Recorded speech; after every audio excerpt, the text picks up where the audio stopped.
Hello viewers, welcome to B channel. ఈరోజు మనం simple and టేస్టీగా ఉండే క్యాలీఫ్లవర్ మసాలా కర్రీ ఎలా చేయాలో చూద్దాం. వాటర్ వేడయ్యాక కట్ చేసి పెట్టుకున్న చిన్న సైజ్ క్యాలీఫ్లవర్ ముక్కల్ని వేసి ఇందులోనే చిటికెడు పసుపు, ఉప్పు వేసి 50% కుక్ అయ్యే వరకు ఉడికించుకోవాలి. కడాయిలో 1/2 టేబుల్ స్పూన్ ఆయిల్, ఉడికించి పెట్టుకున్న క్యాలీఫ్లవర్ ముక్కలు, 1/2 teaspoon salt, 1/2 teaspoon garam masala, 1/2 teaspoon ధనియాల పొడి, 1/2 టీ స్పూన్ కారం వేసుకొని కలుపుతూ 2 నిమిషాలు వేయించుకొని వేరే ప్లేట్లోకి తీసుకోవాలి. ఇలా వేయించడం వల్ల క్యాలీఫ్లవర్ పీసెస్ చాలా టేస్టీగా ఉంటాయి.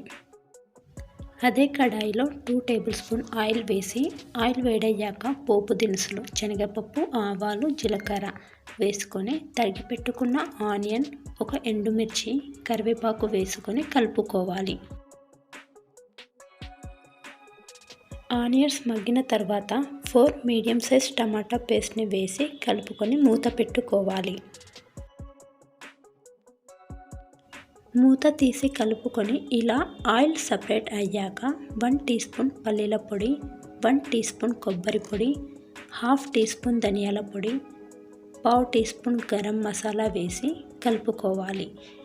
ఆయిల్ సపరేట్ అయ్యాక 1 టీ స్పూన్ సాల్ట్, వేయించి పెట్టుకున్న క్యాలీఫ్లవర్ ముక్కలు వేసి కలుపుకొని మూత పెట్టి 2 నిమిషాలు కుక్ చేసుకోవాలి.